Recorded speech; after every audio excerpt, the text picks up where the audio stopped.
Latar belakang. Tanaman pakcoy, Brassica chinensis L, merupakan tanaman jenis sayur-sayuran yang termasuk keluarga Brassicaceae. Tanaman pakcoy berasal dari Tiongkok, Cina, dan Asia Timur. Permintaan pakcoy semakin meningkat seiring dengan meningkatnya jumlah penduduk di Indonesia. Permintaan yang tinggi harus diimbangi oleh produksi dalam negeri. Salah satu metode yang digunakan sekarang ini adalah budidaya tanaman dengan menggunakan media non-tanah atau yang disebut dengan hidroponik. Hidroponik merupakan salah satu sistem budidaya tanaman tanpa menggunakan media tanah, melainkan menggunakan media air sebagai pengganti tanah. Sistem hidroponik memiliki berbagai macam tipe, salah satunya adalah wick atau sistem sumbu. Sistem hidroponik tidak memiliki interaksi antara media dan jenis tanaman sayur, namun ukuran media secara signifikan mempengaruhi pertumbuhan dan hasil tanaman yang ditanam secara hidroponik dengan sistem sumbu. Perumusan masalah. Cara mengetahui pelaksanaan produksi budidaya pakcoy menggunakan sistem hidroponik. Tujuan praktikum. 1. Untuk mengetahui cara memanfaatkan lahan yang sempit sebagai peluang usaha untuk budidaya tanaman menggunakan sistem hidroponik. 2. Untuk mengetahui cara pelaksanaan produksi budidaya pakcoy menggunakan sistem hidroponik. 3. Untuk mengetahui pengaruh pemberian nutrisi dan kemiringan bed terhadap tanaman dengan sistem hidroponik NF. Manfaat penelitian dari praktikum yaitu sebagai berikut. Bagi petani, dapat dijadikan referensi oleh para petani untuk menggunakan sistem budidaya hidroponik. Bagi peneliti, dapat dijadikan sebagai rujukan penelitian selanjutnya. Lalu, bagi pendidik, manfaat penelitian ini yaitu hasil penelitian ini dapat dijadikan sebagai masukan pada pembelajaran biologi, materi pertumbuhan dan perkembangan kelas 12 pada kompetensi dasar 3.1. Menganalisis hubungan antara faktor internal dan eksternal dengan proses pertumbuhan dan perkembangan pada makhluk hidup berdasarkan hasil percobaan dalam bentuk lembar kerja peserta didik. Untuk hipotesis dalam penelitian ini adalah terdapat salah satu kombinasi konsentrasi nutrisi AB mix yang memberikan pengaruh terhadap pertumbuhan dan produksi tanaman pakcoy pada teknik hidroponik. Waktu dan tempat saat kami mengerjakan proses percobaan hidroponik pakcoy, waktunya hari Selasa 30 Agustus 2022, tempatnya di Rumah Resti. Alat dan bahan yang kami gunakan ada alat pengukur ppm, pengukur suhu, net fog, infraboard, rockwall hidroponik, bak hidroponik, dan bahannya ada nutrisi AB, benih pakcoy. Oke, untuk langkah percobaannya, yang pertama siapkan alat dan bahan, yang kedua siapkan benih pakcoy yang akan ditanam, yang ketiga siapkan gelas plastik yang akan dipakai untuk proses penanaman, yang keempat masukkan kapas yang sudah disiapkan ke dalam gelas plastik, kelima beri sedikit air pada gelas yang sudah diisi dengan kapas, yang keenam kemudian masukkan benih pakcoy ke dalam gelas yang sudah diisi dengan air, yang ketujuh tutup gelas yang sudah diisi benih menggunakan plastik selama 1 malam 2 hari. Yang terakhir, simpan di tempat yang teduh dan tidak terkena sinar matahari berlebihan. Adapun hasilnya, yang pertama, derajat keasaman larutan. Derajat keasaman pH atau potensial hidrogen adalah parameter yang mengukur keasaman atau kebasahan suatu larutan. Nilai pH menunjukkan hubungan antara konsentrasi ion H+ bebas dan ion OH- dengan rentang nilai 0-14. pH kurang dari 7 menyatakan berkadar asam, sebaliknya pH lebih dari 7 menyatakan basa. Nutrisi harus mengandung ion-ion yang dapat diserap oleh tanaman sehingga dalam sistem hidroponik tanaman berkaitan erat dengan serapan hara dan regulasi pH. pH larutan yang direkomendasikan untuk tanaman sayuran pada hidroponik adalah 5,5-6 dan tanaman pakcoy membutuhkan pH 6-7. Nilai larutan pH mempengaruhi kemampuan tanaman dalam menyerap unsur hara. Kondisi lingkungan nutrisi mengakibatkan nilai pH tidak seragam. Pengukuran pH dilakukan pada hari ke-0 sampai dengan hari ke-30 dengan selang waktu 5 hari sekali. Pengukuran pH dilakukan untuk mengetahui kemampuan larutan dalam menyerap unsur hara. Jika pH tinggi atau basa, maka perlu ditambahkan HNO3. Jika pH rendah, maka ditambahkan NaOH. Yang kedua, tinggi tanaman. Tinggi tanaman diamati dan diukur untuk mengetahui pertumbuhan vegetatif dari suatu tanaman. Dilakukan setiap 3 hari sekali sampai berumur 30 hari setelah tanaman dihitung dan pangkal batang hingga ujung daun yang tertinggi. Berdasarkan sidik ragam tinggi tanaman dengan taraf kesalahan 5% atau lampiran 4A, menunjukkan hasil yang berbeda nyata antar setiap perlakuan. Perlakuan nutrisi organik yang terdiri dari tepung tulang ayam ditambah ekstrak lumus ditambah abu sabut kelapa dengan EC sama dengan 1 ms per cm memiliki rata tinggi tanaman tertinggi yaitu sebesar 19,90 cm. Sedangkan pada perlakuan AB mix sebagai pembanding didapati tinggi tanaman berkisar 18,94 cm. Dengan hasil tertinggi didapati pada nutrisi organik. Hal ini membuktikan bahwa nutrisi organik yang diberikan dengan EC sama dengan 1 ms per cm mampu memenuhi unsur hara yang dibutuhkan pada pertumbuhan tanaman pakcoy secara hidroponik. Dan hal tersebut juga membuktikan bahwa nutrisi organik dapat menyamai bahkan bisa menggantikan nutrisi anorganik. AB mix sebagai nutrisi pada hidroponik dengan dibuktikan hasil yang lebih baik. Yang ketiga, jumlah daun. Hasil rata yang tidak beda nyata membuktikan pada pengamatan jumlah daun nutrisi organik maupun anorganik memberikan hasil yang sama antar perlakuan, dan hal tersebut juga membuktikan bahwa pada perlakuan nutrisi organik mampu untuk menggantikan nutrisi anorganik AB mix.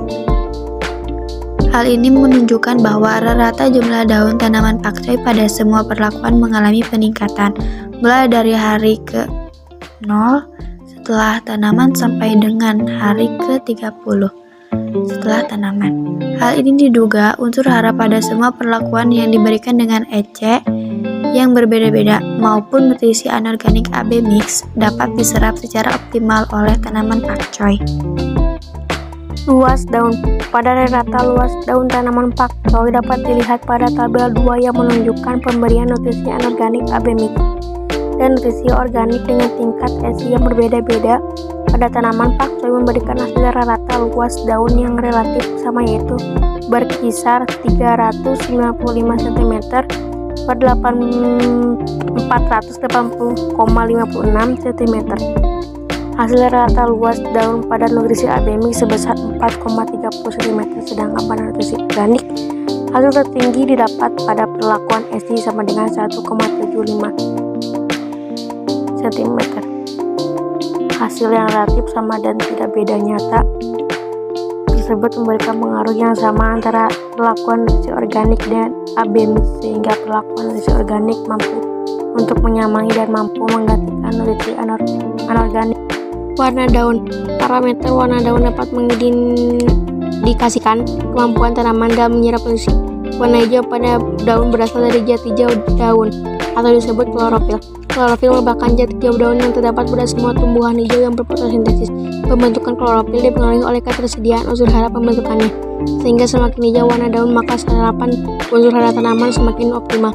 Hal ini menunjukkan bahwa perlakuan nutrisi organik dengan EC sama dengan 1 ms per cm memiliki warna daun tertinggi, yaitu sebesar 80% lampiran GB, yang berarti warna daun pada perlakuan tersebut berwarna daun hijau tua. Sementara warna daun perlakuan AB mix memiliki persentase warna daun sebesar 61%, lampiran napa, yang berarti warna daun pada perlakuan tersebut berwarna hijau. Warna daun yang hampir seragam tersebut diduga kemampuan tanaman dan menyerap unsur nitrogen diduga hampir sama dan hal ini juga kemungkinan terpengaruh faktor lingkungan. Menurut Dwi Joseph Putro 1994, klorofil dapat terbentuk dengan baik oleh adanya penyinaran matahari yang mengenai langsung ke tanaman. Penelitian ini dilakukan di greenhouse yang beratap kaca. Adanya naungan Atap diduga dapat mengurangi intensitas penyiraman matahari, namun dapat memberikan cahaya secara merata. Penerimaan cahaya secara merata memberikan pengaruh yang tidak begitu berbeda pada semua perlakuan. 6. Berat segar akar. Pengukuran berat segar akar dilakukan pada masa vegetatif, yakni 30 hari setelah tanam. Berat segar akar menunjukkan kandungan air dan nutrisi pada jaringan akar. Penimbangan berat segar akar bertujuan untuk mengetahui serapan air dan nutrisi yang terkandung dalam akar. Berat segar akar menunjukkan banyaknya akar yang dihasilkan oleh tanaman untuk menyerap air dan unsur hara pada media tanam. Dengan semakin banyaknya akar pada tanaman, maka cakupan tanaman dalam media tanam akan semakin tinggi. Penyerapan air dan mineral terutama terjadi melalui ujung akar dan bulu-bulu akar. Gardner dan DKK 1991. Sistem perakaran tanaman lebih dikendalikan oleh sifat genetik dari tanaman yang bersangkutan, kondisi tanah atau media tanam. Faktor yang mempengaruhi pola sebaran akar antara lain penghalang mekanis, suhu tanah, aerasi, ketersediaan hara dan air. Hal ini menunjukkan bahwa pemberian nutrisi organik maupun AB mix dengan tingkat ESI yang berbeda memberikan pengaruh yang sama terhadap berat segar akar, sehingga sama pula dalam peningkatan pertumbuhan akar. 7. Berat kering akar. Pengukuran berat kering akar dilakukan pada masa vegetatif, yakni 30 hari setelah tanam. Berat kering akar dapat digunakan sebagai penentuan jumlah air yang diserap oleh akar tanaman. Berat kering akar sangat bergantung pada volume akar dan jumlah akar tanam itu sendiri, sehingga banyak tidaknya volume dan jumlah akar berpengaruh banyak terhadap berat kering akar.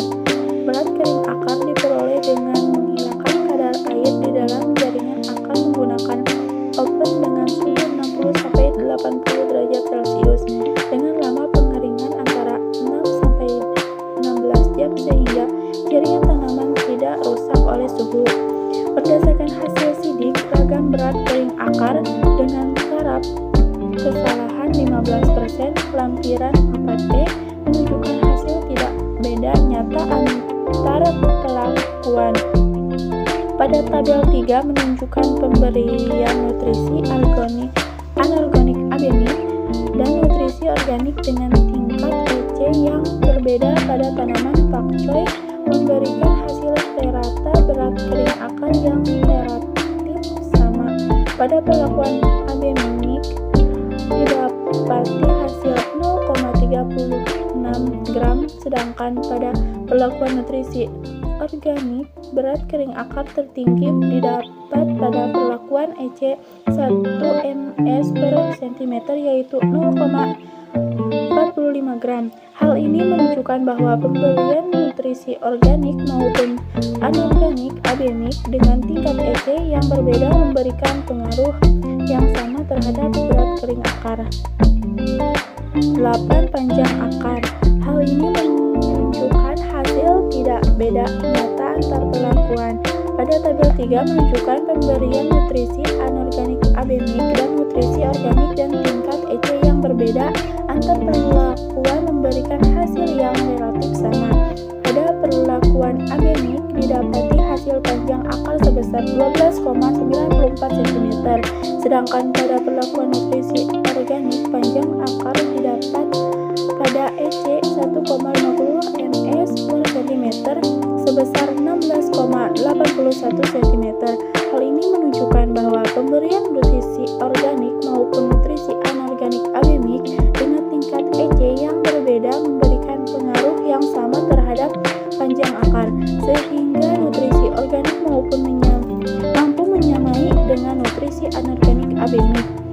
Menurut Aida 2015, hal tersebut dikarenakan perkembangan akar pada sistem hidroponik cenderung tidak semakin panjang ke bawah melainkan cenderung menyebar ke samping.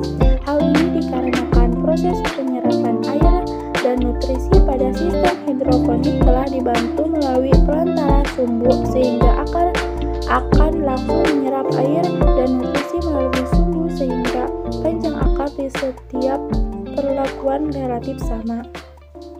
Dan hasil yang kesembilan adalah verifikasi akar, menunjukkan perlakuan nutrisi organik dengan EC1MS per cm memiliki persentase proliferasi akar tertinggi yaitu 83%, yang berarti perakaran pada perlakuan EC1MS per cm memiliki percabangan yang rumit serta banyak secara vertikal dan horizontal. Sedangkan proliferase pada nutrisi abemik memiliki persentase sebesar 78%, yang berarti perakaran pada nutrisi abemik memiliki percabangan yang rumit serta banyak secara vertikal dan horizontal. Percabangan pada proliferasi akar dengan hasil yang sama tersebut membuktikan bahwa nutrisi organik mampu menyamai nutrisi anorganik abemik. Hal tersebut diduga karena rendahnya daya ikat air pada media tanam hidroponik, yaitu dengan menggunakan arang sekam. Menurut Furnis dan Wulandari 2009, rendahnya daya ikat air mengakibatkan perkembangan akar baik secara vertikal maupun horizontal menjadi semakin tinggi. Kondisi tersebut disebabkan akar berupaya untuk mendapatkan air dan asupan nutrisi agar dapat mencukupi kebutuhan tanaman sehingga dapat tumbuh secara optimal. Pada kondisi kekurangan air, sebagian besar asimilat dalam tubuh tanaman yang diperoleh dari sumber akan didistribusikan ke akar. Agar akar dapat tumbuh dan dapat memenuhi kebutuhan tanaman akan air. Pembahasan produktivitas hasil tanaman pakcoy pada budidaya hidroponik sumbu dipengaruhi berbagai faktor. Salah satunya adalah ketersediaan unsur hara dalam media hidroponik untuk pertumbuhan dan perkembangan tanaman. Unsur hara yang diserap kemudian diubah menjadi senyawa dan zat-zat makanan. Semakin banyak zat makanan yang diproduksi, maka pertumbuhan tanaman akan menjadi lebih optimal dan terjadi peningkatan jumlah cadangan makanan yang tersimpan sehingga berat agar tanaman meningkat. Produktivitas tanaman pakcoy pada penelitian ini dilakukan dengan menghitung berat segar tajuk pada setiap perlakuan dikalikan dengan jumlah populasi dalam 1 hektar. Berdasarkan sidik ragam produktivitas tanaman dengan taraf kesalahan 5%, menunjukkan hasil yang tidak beda nyata antar setiap perlakuan dalam meningkatkan produktivitas tanaman pakcoy. Berdasarkan setiap pada tabel 4 menunjukkan hasil dari nutrisi abemik sebesar 8,95 ton atau hektar, sedangkan pada nutrisi organik didapat hasil tertinggi pada perlakuan EC sama dengan 1 ms atau cm yaitu 12,91 ton atau hektar. Berdasarkan hasil tersebut tidak terdapat beda nyata antara perlakuan abemix maupun nutrisi organik karena hasilnya sama-sama rendah. Hasil tersebut masih rendah jika dibandingkan dengan produktivitas tanaman pakcoy Brix Green Hybrida yang menjadi perbandingan yaitu 30 ton atau hektar. Rendahnya produktivitas hasil tanaman pakcoy diduga karena rendahnya unsur hara yang mampu diserap oleh tanaman pada perlakuan hidroponik.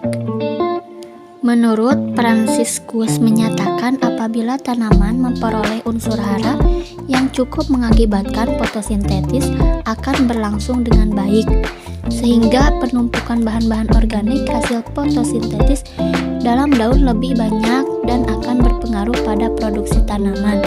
Selain itu, menurut Kunto dan Budiman, penggunaan hidroponik sumbu memiliki beberapa kekurangan, diantaranya ketidakmampuan untuk mendukung pertumbuhan terbaik tanaman karena tidak bisa memberikan oksigen yang cukup melalui perakaran. Dan prinsip hidroponik sumbu adalah statis atau pasif, karena larutan hanya diam di satu tempat sehingga semakin lama larutan nutrisi akan mengendap di dasar wadah nutrisi. Hal ini mengakibatkan sumbu sulit mengalirkan nutrisi secara optimal. Kondisi tersebut mengakibatkan daya dukung terhadap tanaman pakcoy menjadi tidak maksimal, sehingga pertumbuhan tanaman pakcoy juga menjadi kurang maksimal dan belum bisa mencapai potensi hasil pakcoy yang seharusnya. Kesimpulan, melakukan budidaya sayuran secara hidroponik lebih efisien dibandingkan dengan melakukan budidaya sayuran secara konvensional. Hal ini dapat dilihat dari penggunaan luas lahan dan produktivitas.